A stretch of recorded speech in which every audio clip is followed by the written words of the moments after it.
My friends are my estate. Arius didn't roll their eyes, but focused on making last-minute adjustments to the plans laid out across the table. Their appointment with the prognosticator was barely an hour, and the architect still wasn't entirely happy with some of the details. Also, the Leaguers were arguing again, something which had become a theme every time they came together to discuss the plan.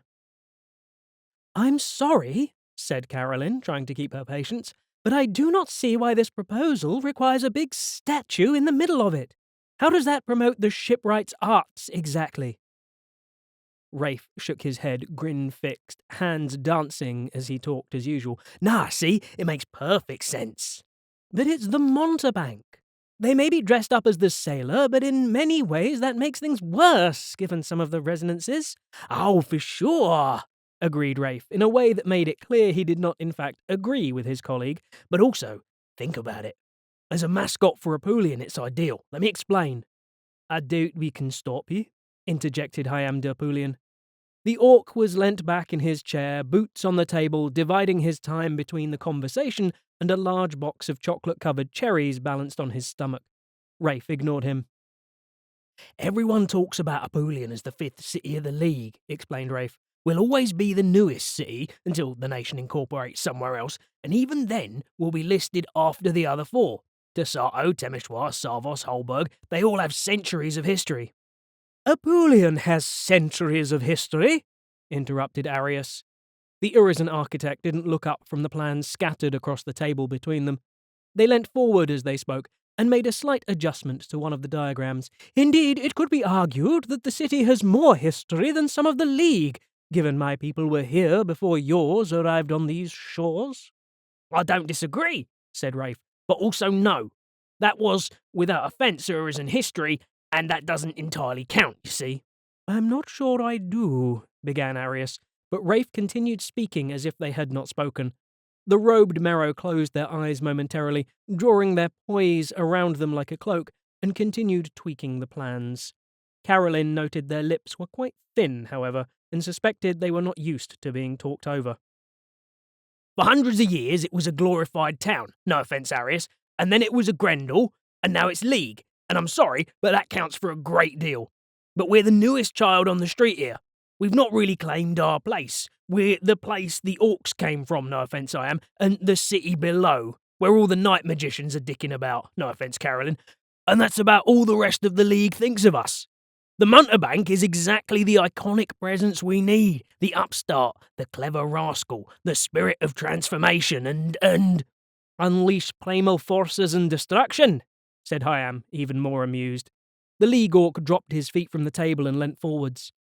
"Disguise and concealment, dangerous emotions, or given you've chosen the sailor, a short-lived period of lavish entertainment that leaves you with a sword with no hilt. A blowhard and a braggart." Rafe coloured a little but soldiered on. "Look, I'm just saying this is only part of it. I hear people saying we can't compete with Sarvos or Olberg. We were barely in the great competition for Paragon's sake, but I say, where's your ambition? What are we even here for if we don't compete with the other cities? If we don't nail our sails to the mast and show them that we're here and we are League?" "And a statue of the sailor says all of that, does it?" Carolyn asked quietly. Rafe fell silent and huffed a great sigh. "Well, only a bit. Unless... His eyes flared with light again, and he became animated again. "Unless we build the biggest Paragon's damned statue of the sailor the world has ever seen and stick two fingers up to Ilvolpe and Sarvos, then we'd really be sending a message to the rest of the League that we're coming after their crowns." As he'd spoken, Rafe jumped up onto the table and posed dramatically, one foot in a plate of rice and the other on the plans for the new boatyard, two fingers raised in a traditional gesture of defiance. Hyam applauded, only slightly sarcastically. Carolyn shook her head, face clouded with doubt. Arius didn't roll their eyes and held their peace, and not for the first time wondered why the League was like this, and why they were so drawn to their often misplaced enthusiasms. Not for the first time they promised themselves that when this project was done, they would head back up into the mountains for a little peace and quiet, knowing as they did so they were fooling nobody, least of all themselves. Overview. Spiral, for centuries Urizen Heartland, now part of the League. The transition has not been entirely trouble-free, but the treaty with the Silver Flame, the non-imperial Urizen, has tamped down the risk of open conflict. Members of the Synod have been attempting to heal the rift, with more positive sentiments emerging from both sides. The League Assembly endorsed Isaiah Pavone de Savos' statement of principle, calling for people to enjoy the fruits of both nations' labour together, now and in years to come, with a greater majority. If the Urizen Assembly were a little less enthusiastic about Halcyon of the Myriad Stream's complimentary statement, that this is perhaps understandable, given the circumstances. Where the two sides have managed to cooperate, the results have been impressive. Projects like Kerstag's Way and Damning the Doubt demonstrate what can be achieved for both nations when they work together. During the autumn equinox, Genovesa Barossa d'Apulian, the senator for Spiral, proposed a timely appraisal to build on these successes by looking for ways to draw on the best of League innovation and Urizen wisdom to bolster Spiral's prosperity. The Senate agreed, and as requested, Naomi of Virtue's Rest was dispatched to explore opportunities in the southeastern empire. As is ever the case in Spiral, the work is made more difficult by the omnipresent yoke of the Black Plateau. The malignant force that squats at the centre of the territory exacerbates every bad feeling, every doubt, and if not checked, seeps into the spirit of anyone who spends time in the territory. Urizen ingenuity in the form of the block has helped blunt its effects, at least in the remaining spires and in the settlements of the League, but the rocky land between settlements remains difficult and dangerous. Fleets, businesses, military units, and farms are all suffering particularly badly from the effects of the Black Plateau. There's precious little point in trying to help farms since there are so few of them, but it is clear that one of the simplest ways to boost the prosperity of Spiral might be to find an approach that could mitigate the problems that the other resources are suffering. Situation in Spiral. Relations between the League citizens and remaining Urizen citizens are becoming easier. Some have compared the city of Apulian with Temeshwar, a League city with a similar past in that it combines Varushkan wisdom with League ambition. While the plateau remains a problem, recent developments have gone some way towards helping bolster the prosperity of Spiral. The creation of the Bridge of the Air has seen several smaller skyways link isolated spires and settlements, ease passage through more difficult areas, and greatly improve trade between and through the mountains. The completion of Kerstag's Way, the grand highway that runs through southern Spiral and links Mariv to the rest of the Empire, has likewise done wonders for the wealth of the city of Apulian in particular. Naomi is the ideal choice to try to bring League and Urizen minds together to work on the problem. She always focuses on finding the most diplomatic possible solution to the problems she is dispatched to examine. She is known to be adroit at identifying options that are best placed to satisfy the concerns of the people affected, though she tends to concentrate on the best possible solution to a problem rather than the cheapest or most efficient. The timing is also apposite. Work on the new College of the Dramaturgical Arts is underway, but the high costs involved have meant progress is slow. The college should prove a valuable boon for the territory, especially for those interested in the arts of dramaturgy, provided some way can be found to fund the development. There are several areas, then, that Naomi has explored.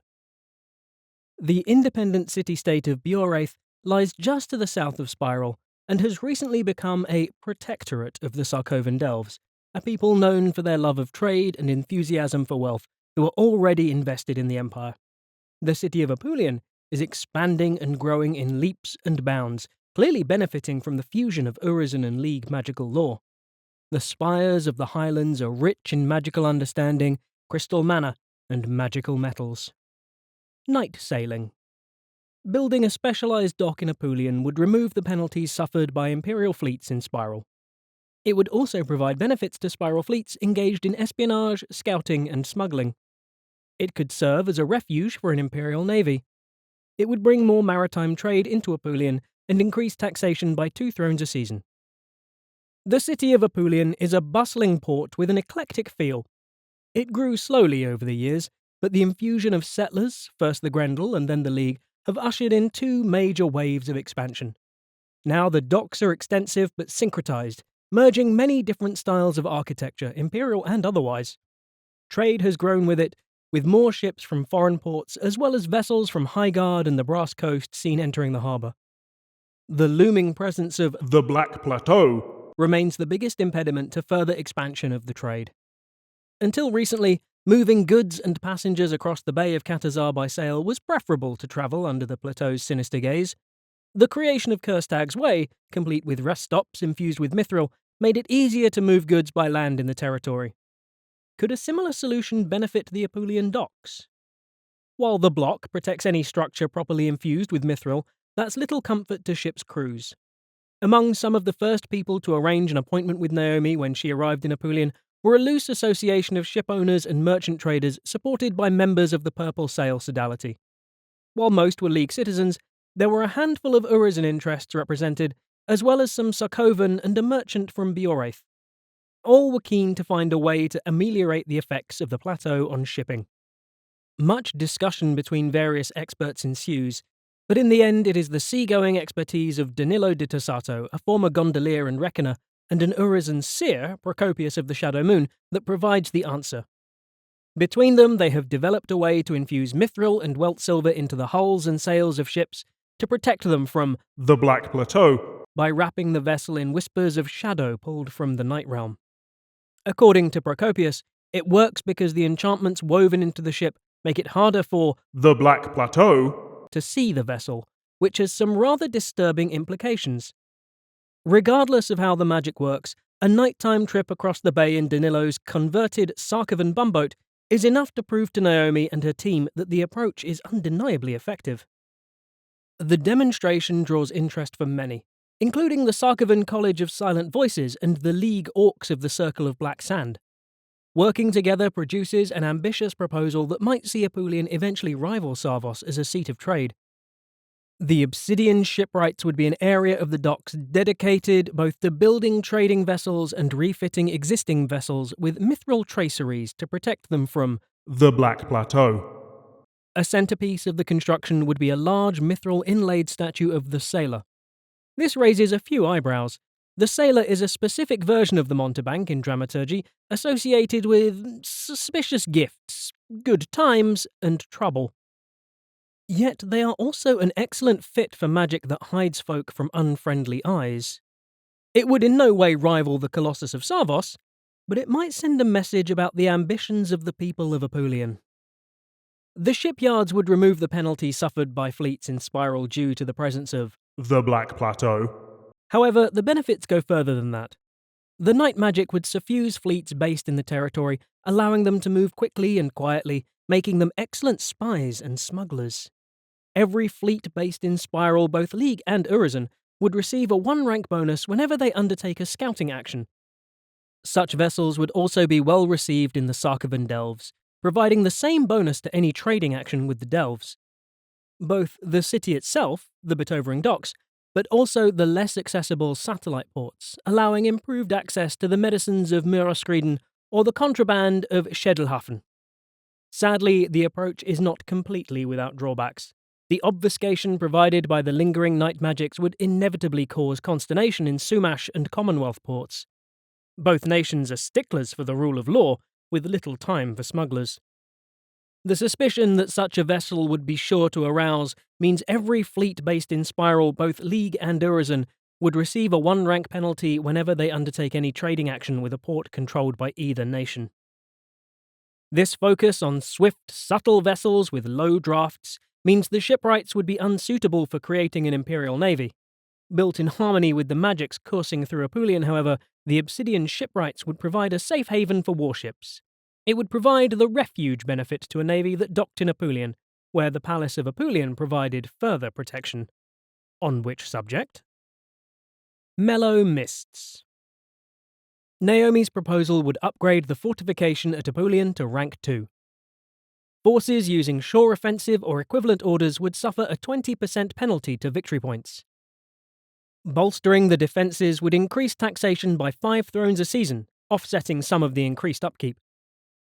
The sea is the lifeblood of Apulian, but it brings with it additional threats.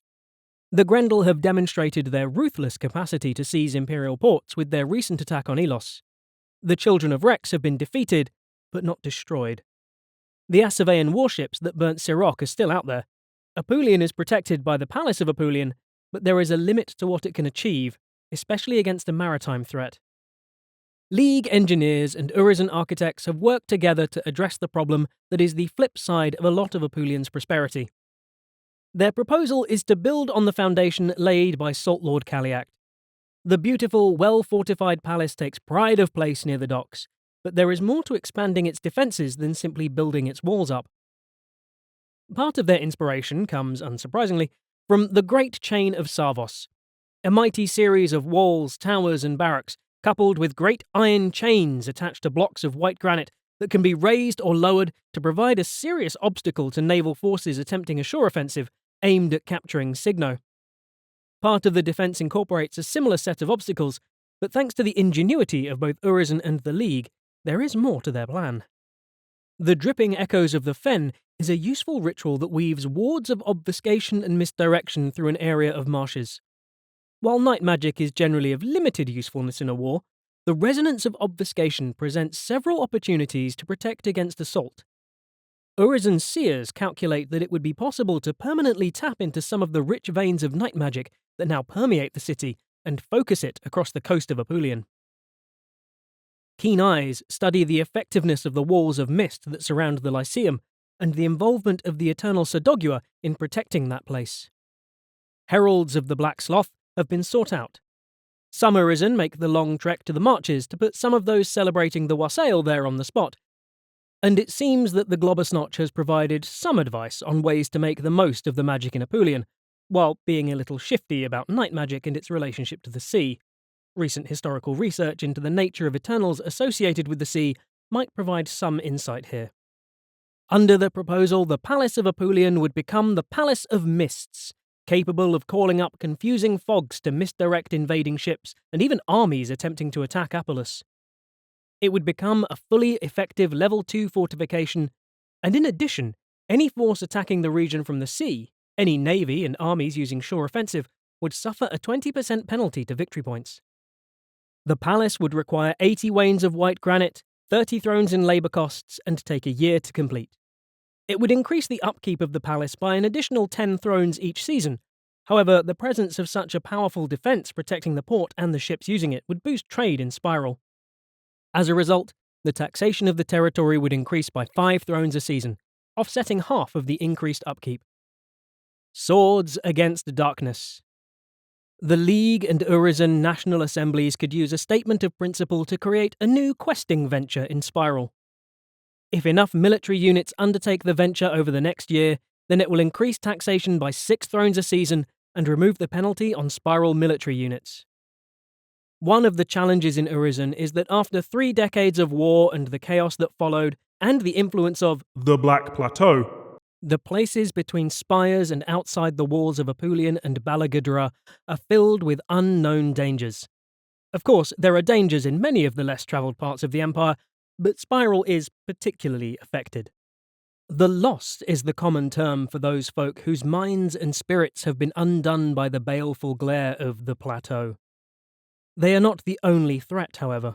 There are still remnants of the Druge insurgents and Grendel invaders, small groups of orcs belonging to neither nation hiding out in the wilds. There are also rumours of disciples of Suleiman e Taziel hiding in the nooks and crannies of Spiral. These former sword scholars have decisively split with the Empire and represent a real threat to those who remain loyal. All in addition to the usual threats posed by dangerous creatures from the realms, unliving horrors, bandits and outlaws, and allegedly even some rogue Ushabti. Most spires are sufficiently well defended to be protected against incursions, and the city of Apulian is far too large to be threatened. As a result, many inhabitants of Spiral have been able to ignore these threats. The League can go about their business in Apulian, while the spires communicate via the Heliopticon and keep to the most well-trod routes when travelling. As a result, thus far, it has not been a pressing problem. Just because the threat is not urgent does not mean it is not important, however. The Urizen are having to employ extra sentinels to keep their spires safe, and can only travel abroad in large, well-protected groups. League merchants moving cargo down the Great Apulian Way are struggling to hire enough guards to protect the caravans. Everywhere you look, there is a need for competent warriors to keep loyal Imperial citizens safe. To many, that's just life in Spiral, but to Naomi, it's a subtle but pervasive tax on the prosperity of everyone who lives here. After a lot of work persuading some of the wealthier Apulian merchants and key arbiters, Naomi is able to persuade them to back an attempt to solve the problem. The solution is simple enough, and for once, Naomi's idea requires relatively little upfront investment. If the Empire can muster enough military units to directly attack the threats in Spiral, then the inhabitants of the territory would be able to get on top of the problem. If that could be achieved, it would only need a little support on an ongoing basis to keep the threats under control. Naomi likens it to weeding an overgrown garden. It requires a lot more effort to get the weeds under control than it does to keep it that way. If her proposal is successful, then it wouldn't just help to make Spiral safer, it would boost prosperity and taxation in the territory and free up numerous Sentinels and Bravos to find work elsewhere, which would make efforts by military units based in the territory more profitable. The challenge is logistics. Getting enough volunteers for the dangerous work won't be easy. For that to happen, it will require a suitably worded statement of principle in support of the venture in both the League and the Urizen Assembly. If both passed in the same season, the proposal would draw enough support from both League and Urizen backers to be viable. That would create a new questing venture, Swords Against Darkness, which would be available to League and Urizen military units, and Dawn, since it's more trouble than it's worth to keep their glory hunters away from a quest. With the backing of wealthy patrons, the venture would provide 3 mana crystals and 2 Lao to any standard military unit taking part. A military unit with at least 200 effective strength from upgrades or rituals would receive a circlet of falling snow as part of their rewards. The potential returns aren't great, but of course the Senate could always apply the Guerdon to the expedition. The venture would last for a year, but if at least 2,000 strength of military units undertook the venture on 3 seasons out of the 4, then the venture would remain available for the foreseeable future. If that happened, then the taxation of the territory would permanently increase by 6 thrones a season, and the current penalty to military units from the Black Plateau would be permanently removed. Given the plan needs the support of enough military units over the coming year, there's a brief discussion of whether it would be easier to just send an army to do it. It wouldn't be a cheap option. Armies operating in Spiral suffer badly, but the idea is abandoned when the real cost becomes clear. Sending in an army to attack hundreds or more enemies is almost certain to rouse the Black Plateau still further.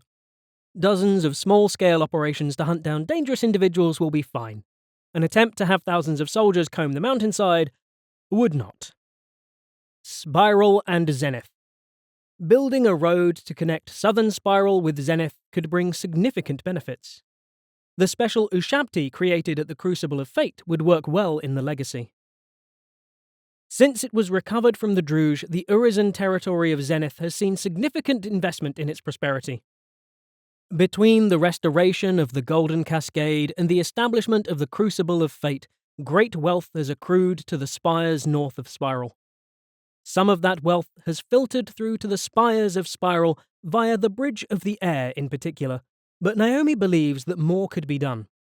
She is very interested in fostering more communication between the Arcanists and Artisans of Zenith and their opposite numbers in the city of Apulian. At the moment, while the Bridge of the Air provides benefits to the people of Spiral, the Skyway is mostly restricted to the northern and western mountains. However, the success of Kerstag's Way presents obvious opportunities. The highway is already proving to be a success, both for its ease of use and the well-protected hostelries along its length. After consulting with Lucia, Shiva, Tressida, and Croilus, Naomi proposes to build on that success. Much as they intimated might be the case when the Four first proposed the new road. The Grendel have laid in cursory highways between Apulian and the Legacy. Naomi suggests that it would be possible to expand those roads, and most importantly, the stopping points along their length up through the Twilight Gate in Precaris, there to connect with a major artery of the Bridge of the Sky connecting the farms around the Golden Cascade to the Crucible of Fate. Running through Apostrus and Ossuary, the route would give Screed a wide berth, but would provide a useful trade connection not only for Apulian, but for the spires both in Spiral and Zenith, and potentially to the Imperial Orcs in Mariv as well. Northern Way. A great work investing in roads between Apulian and Zenith would boost businesses in Zenith. It would also remove the penalty imposed on businesses by the Black Plateau. Naomi isn't worried about what the road is called, apart from to note with amusement that the chances it will be called the Northern Kalkumo Shiva Night Shadow Highway are vanishingly low. Whoever commissions it will determine how it is referred to in official documents. It builds on the success of Kerstag's Way, providing not only a safe and reliable route through the lowlands, but plenty of specifically established stopping places for caravans and travellers protected by the power of the block. The costs will be greater than those associated with Kerstag's Way, as it must pass through much more difficult terrain. The immediate benefits will accrue not in Spiral, but in Zenith. Easing trade between Urizen and the League allows the benefits of cargoes brought into Apulian to be felt in Zenith, and creates new markets for Urizen goods, especially books and magic items. This would represent another level of investment in Zenith, over and above that provided by the Bridge of the Sky. Securing a second and arguably more lucrative trade route through Spiral to Apulian would also provide significant benefits to businesses and farms in the territory. The impact of the Black Plateau is particularly acute on those moving cargoes overland through the territory. With regular stopping places and a road to speed travel, this impact would be almost entirely mitigated. The penalty to businesses from the plateau would be cancelled as long as the roads were operable. The project is expensive, but the costs could be cut slightly if the project has the clear backing of prominent citizens of Urizen and the League.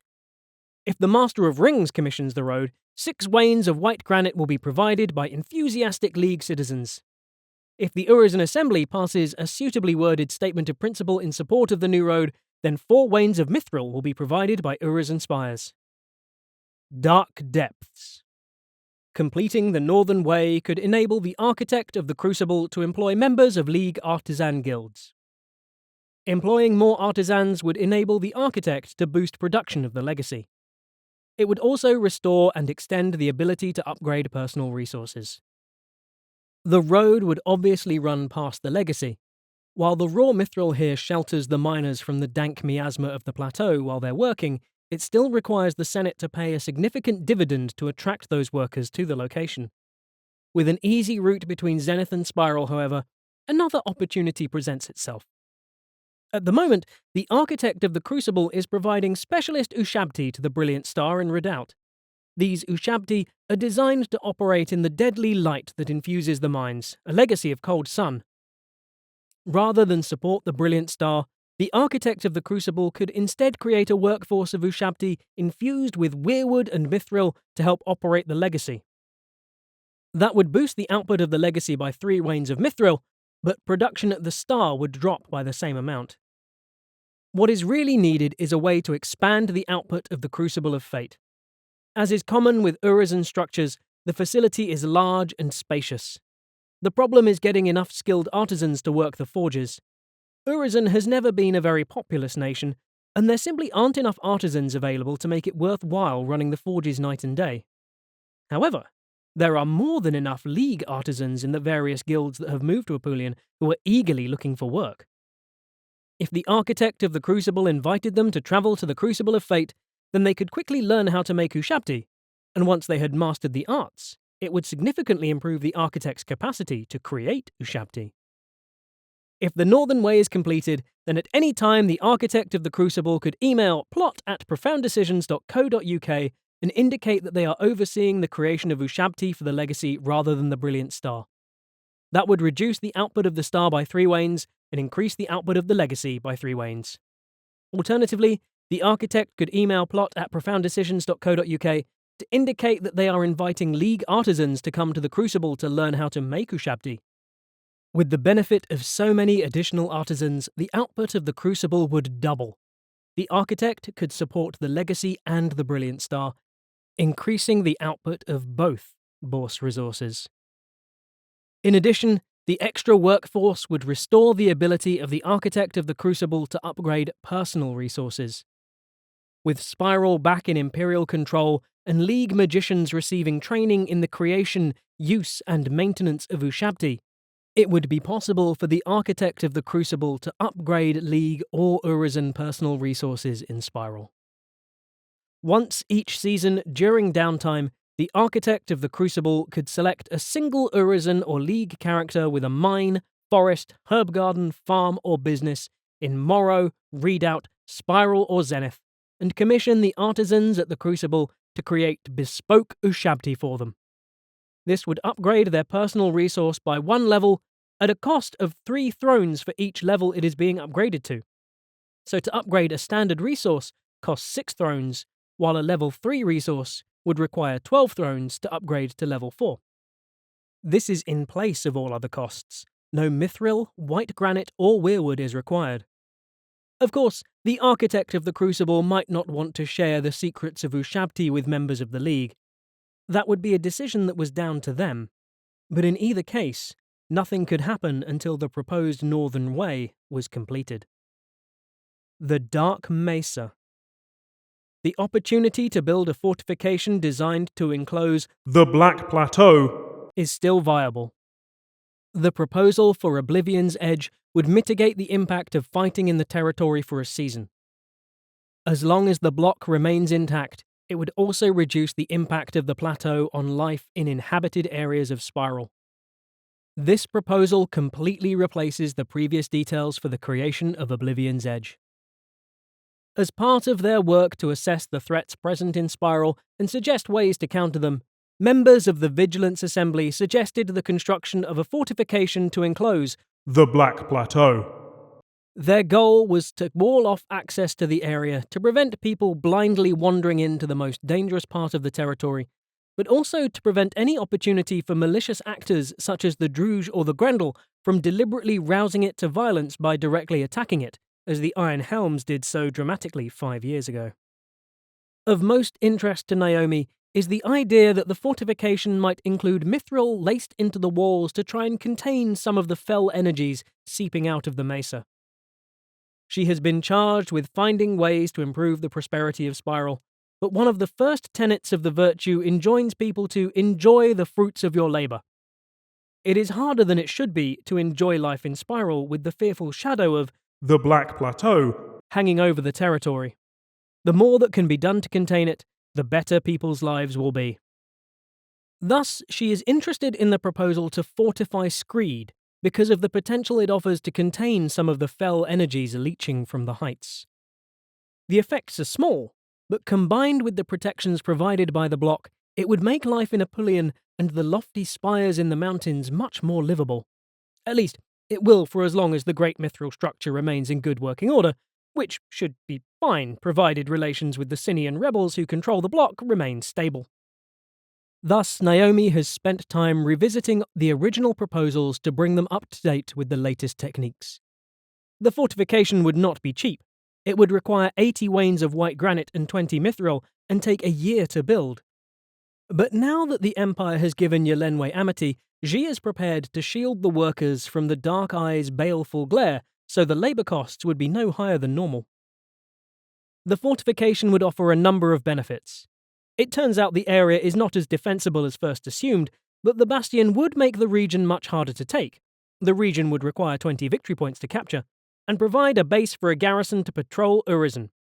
That would be enough to dissuade the Druge or the Grendel staging a lightning raid on the Black Plateau to try and trigger it. The mithril spines incorporated into the structure would slow the flow of energy to and from the plateau. That wouldn't completely remove the risks involved in fighting in the territory. It wouldn't even reduce the losses inflicted on armies, but it would mean that the plateau would not be triggered by a single season of campaigning in the territory, and it would mean there might be an opportunity to prevent an eruption if the fighting went on longer than a season. Far from ideal, maybe, but still a lot safer than the current situation. When the fortification was first put forward, there was a suggestion that building it would help to reassure the League and Urizen citizens in Spiral that the Empire was not ignoring the dangers posed by the Black Plateau. Interest in the work of the Oblivion Sentinel has only grown since then, and after some effort, Naomi is able to convince various League guilds to offer 20 crowns in support of the position, to match the 5 crystal fire provided by the Deathless Caves, but on the proviso that the title becomes a League and Urizen national appointment, like the Spider's Tollkeep. It's not that these League businesses particularly want to control the title, but they want to know their senators have a say in who holds the position. The real gains, though, are the improvements in quality of life for the folks living in Apulian, as well as the spires, citadels, and temples that dot the mountains. Most of these structures are now protected by mithril filigree that shields people from the worst of the Black Plateau while they are indoors. Crucially, as the density of buildings in Apulian continues to rise, people have noticed that some of the narrower streets are now benefiting in the same way. If the fortification were built, then it wouldn't just protect Screed, it would ameliorate the impacts of the Black Plateau on anyone who is protected by the novel architectural techniques developed by Urizen magicians.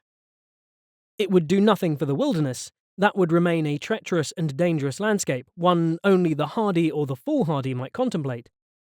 There is a complimentary offer from Yelenwei that might be able to help with that problem, but the fortification would mean that most citizens living in Spiral could go about their business without having to endure the constant pressure the plateau creates while they were indoors. That would be invaluable. Naomi calculates that taxation from the territory would rise by 4 thrones a season, but the real benefits would be to the everyday life of the people who live in Spiral. Their capacity to enjoy the fruits of their labours would be much improved.